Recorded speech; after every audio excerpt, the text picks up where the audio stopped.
What's good? What's GREAT? Great. It's a girl Ronnie, and today, y'all, I will be talking to you guys about my whole athletic journey, my experience as an athlete, and things I wish I could have done better, and all of the above. And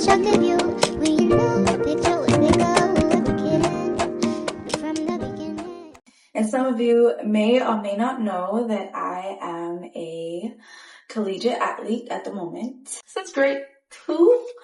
I went to Columbus Primary School, and I had a PE teacher called Mr. I don't remember his name entirely, but he was the reason why I fully discovered that I had talent in high jumping, okay? It has been a blast, right? It has been a blast, but there are also things as an athlete I feel like I should have done better. Because I feel like some people feel or think that, like, they can just get up and be collegiate athletes, which is possible, but you would literally be way behind as far as like where everybody else is at.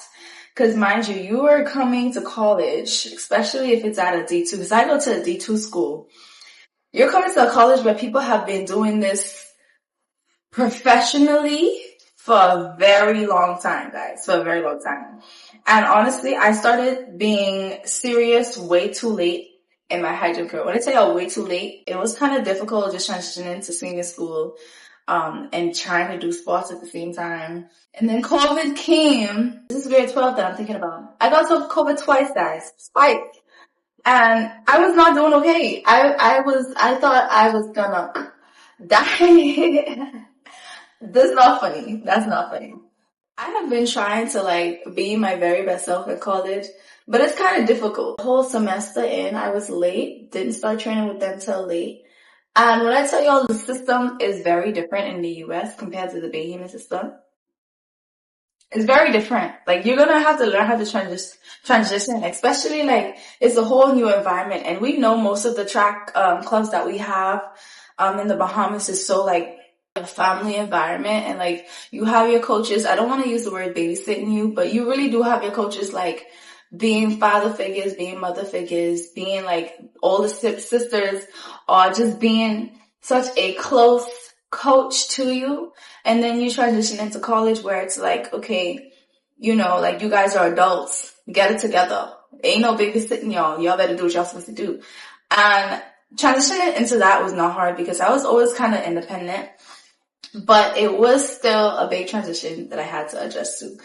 And so that kind of had me struggling in the beginning of it because I was like, okay, what am I doing? How am I doing this? And I was always just lost in the sauce, right? But that's something I had to learn how to prepare for, just really and truly being like completely independent as an athlete. Especially if you're thinking about going pro, you're not going to have people babysitting you. You're going to be expected to want to do what you need to be the best. That is literally the only way things will work out for you. If you put your best foot forward and make sure that you get the training that you're supposed to do. Make sure that you're not skipping any workouts. Make sure that if they tell you to do 500 sit-ups, you do the 500 sit-ups. You don't even do 499. Don't mind me. I'm not the perfect athlete. I'm not saying this to say that all the time I do what I'm supposed to do, but that's what I'm talking about now. Like, I want to encourage you to just do what you're supposed to do and trust the process, because if I had trust the process from a long time, I wouldn't be so stuck where I'm at. From grade 12, ever since COVID started, when I had COVID, I completely slowed down my track career. I mean, like, completely slowed down. I had been stuck on 1.5 meters for about 4 years. I was stuck on one height, y'all. One height. And at a point, I was like, okay, I guess high jump not for me no more because what is going on. But honestly, sometimes you get into this athletic plateau, and it's almost as if like your brain and your body is literally not cooperating. You know you could do it, but your body won't do it for you. Like, it's like, what do we do, body? Like, get the hell, like, come on, listen to me. So this year I was able to jump 155 and I attempted 1.6. And with 1.6, the only thing that I was messing up on was my heels keep dragging the bar. So it's not like I'm not over 1.6. It's that I need to quicken my rotation, my legs over the bar. To be fair, I'm 5'9", realistically speaking, so I should be jumping 1.65 easily. When I tell y'all easily, I mean that should be like an easy thing for me to jump. I definitely struggle with confidence as far as athletic confidence goes. It's very hard and difficult when you start jumping with like adults, y'all. I mean, like, you shouldn't even be looking at you can't be comparing yourself when you are a collegiate athlete. Like, you literally be jumping with people who are almost pros. So that's something I had to learn and teach myself. And every time I try to not do it, I still end up doing it, guys. Like I said, I'm not perfect. I'm still trying to figure out myself, my career, how I want things to go for myself. This video is just solely specifically to just make sure that no one else out there is doing the garbage that I used to do. On top of that, my diet was just horrible. When I say my diet is horrible, I don't mean like I do eat a lot of junk food, but my intakes are not balanced at all. I mean, at some point I was lacking iron. At some point I was lacking vitamin C. At some point I was lacking vitamin D. At some point I was lacking potassium. At some point I was lacking something. It was always something. And then I keep getting sick. My immune system would be horrible. Everything. Get your multivitamins. That's the whole point of me just saying that. Just get your multivitamins.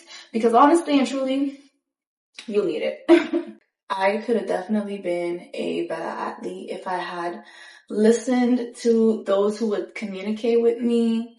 My coach in the Bahamas, Coach Nikino Demerit, everybody, all of that. But guys, honestly, this video is just a little rant video, just so you could basically hear what I'm thinking about as far as when it comes to my sports.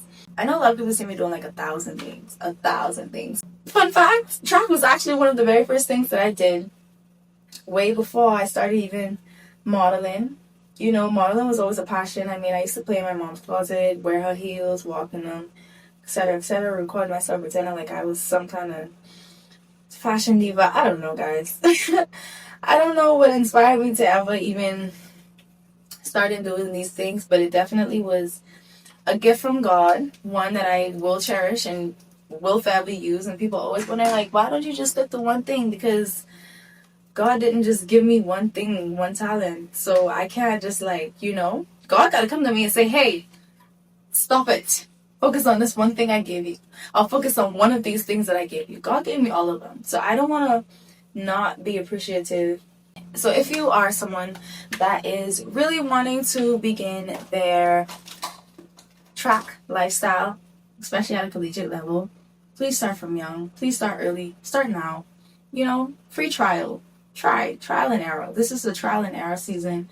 You will definitely just try it out and see it before you go to college and say, hey, I want to do college and track. Because like I say, guys, it takes a lot. So be prepared. Be prepared before you go. Practice makes not perfect, but practice makes better, guys. Thank you for listening to me rant.